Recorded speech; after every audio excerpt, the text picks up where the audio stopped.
Hi అండి, welcome back to worry miracles. నేను మీ శ్రావణి. ఈరోజు మన ఛానల్ రెసిపీ అయితే ఇందులోకి అందులో కని కాకుండా ఎందులోకైనా పర్ఫెక్ట్గా సూట్ అయ్యే స్టఫ్డ్ బీరకాయ, అదే గుత్తి బీరకాయ కర్రీ చేసేసుకుందాం. మరి ఇంకెందుకు ఆలస్యం, ఆ ప్రాసెస్ అంటే చూసేద్దాం. మీరైతే ఈ వీడియోని ఎక్కడ స్కిప్ చేయకుండా చివరి దాకా చూడండి. అండ్ చివరిలో లైక్ కామెంట్ మర్చిపోకండి.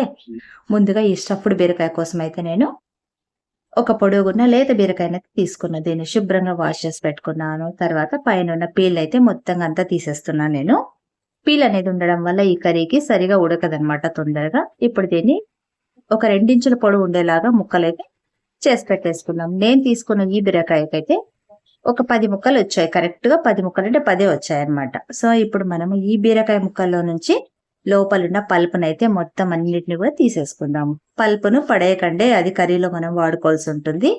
సో చూడండి, వీడియోలో చూపిస్తున్నట్టు ప్రతి ముక్కలో నుంచి ప్రతి దాంట్లో నుంచి కూడా మనం ఈ గుజ్జునైతే తీసి ఒక బౌల్లోకి అయితే తీసి పక్కన పెట్టుకుందాం. తర్వాత ఆ ముక్కల్ని కూడా ఇంకొక గిన్నెలోకి అయితే మనము తీసి పక్కన పెట్టేసుకుందాం. ఇప్పుడు స్టవ్ వెలిగించుకొని స్టవ్ పైన అయితే ప్యాన్ పెట్టేసుకుందాం.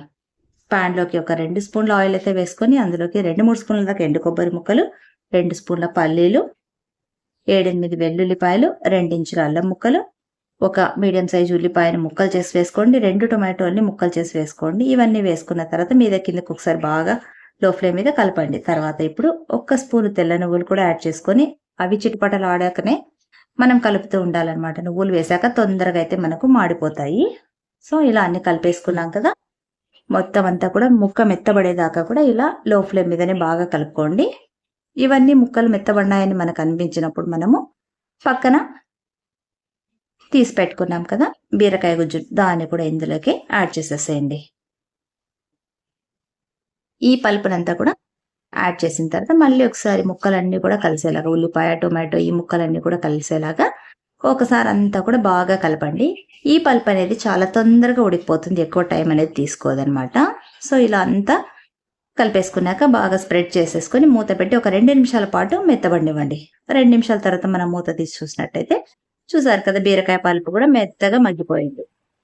ఇప్పుడు మళ్ళీ ఒకసారి అంతా కూడా ఒకసారి కలిపేసుకుందాం. తర్వాత స్టవ్ కట్టేసుకొని దీన్ని పూర్తిగా మనము చల్లార పెట్టేసుకుందాం. ఒక 5-10 నిమిషాల తర్వాత ఇది పూర్తిగా చల్లారిన తర్వాత దీన్ని మిక్సీ జార్లోకి అయితే మొత్తం అంతా కొద్ది కొద్దిగా అయితే ట్రాన్స్ఫర్ చేసేసుకుందాం.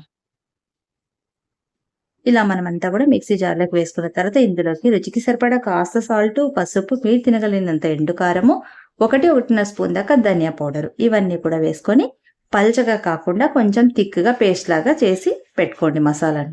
ఇలా చేసుకున్న మసాలాను మనము కట్ చేసి పెట్టుకున్న బీరకాయ ముక్కల్లోకి ప్రతి ముక్కలోకి కూడా ఇలా మనము స్టఫ్ చేసుకోవాలన్నమాట. మసాలాని లోపల ఎక్కడ కూడా ఖాళీ లేకుండా అంతా కూడా కూరుకోవాలి మసాలానైతే.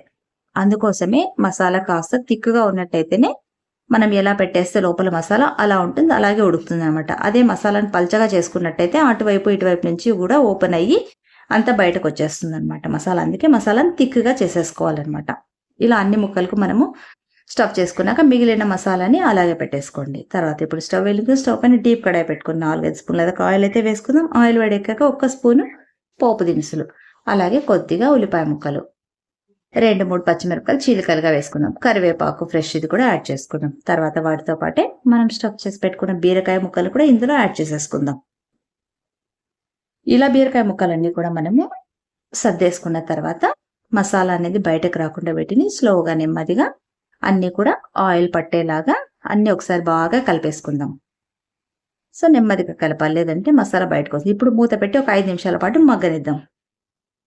చూసారు కదా, బీరకాయలు కొంచెం అయితే మెత్తబడినట్టు అనిపిస్తుంది కదా. ఇప్పుడు మళ్ళీ ఒకసారి అంతా కూడా కలిపేసుకున్న తర్వాత మనం పక్కన తీసి పెట్టుకున్న ఆ మసాలాను కూడా ఇందులో యాడ్ చేసేసుకుందాం. మొత్తంగా అంతా కూడా యాడ్ చేసుకొని ఇప్పుడు అదే మిక్సీ జార్లోకి 1-1.5 గ్లాస్ దాకా కూడా వాటర్ అనేది యాడ్ చేసుకొని ఆ మసాలా వాటర్ కూడా మనం ఇందులోకి పోసేసుకుందాం. మీకు గ్రేవీ అనేది పల్చగా కావాలంటే ఇంకాస్త వాటర్ అయితే ఎక్కువగా యాడ్ చేసుకోండి, లేదు థిక్గానే ఉండాలనుకుంటే 1-1.5 గ్లాస్ వరకు అయితే సరిపోతుంది అనమాట. నాకైతే పర్ఫెక్ట్గా సరిపోయింది ఈ థిక్నెస్.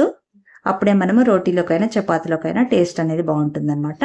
సో ఇలా అంతా కలుపుకున్నాక మళ్ళీ మూత పెట్టి ఒక 5 నిమిషాల పాటు మగ్గించుకుందాం. చూసారు కదా, బీరకాయలు పూర్తిగా ఉడికిపోయినాయి అండ్ ఆయిల్ పైకి వచ్చేసింది. ఇప్పుడు మళ్ళీ ఒకసారి అంతా కలిపేసుకుందాం. స్టీల్ బాండీ కాబట్టి తొందరగా అడుగంటుతుంది. అంతా కలుపుకున్న తర్వాత మనము ఇంకేముంది, ఇంకా ఫైనల్గా చివరిగా కొత్తిమీర వేసుకొని గార్నిష్ చేసేసుకోవడం. అండ్ నెక్స్ట్ ఇంకొక బౌల్లోకి అయితే ట్రాన్స్ఫర్ చేసేసుకోవడం, చక్కగా రోటీలోకి చపాతీలోకి లాగిన్ చేయడం. సో నెక్స్ట్ మనం లాగిన్ చేయడం. నెక్స్ట్ ఇంకొక మంచి వీడియోతో మళ్ళీ మీ ముందుంటాం. Until then bye. Thanks for watching.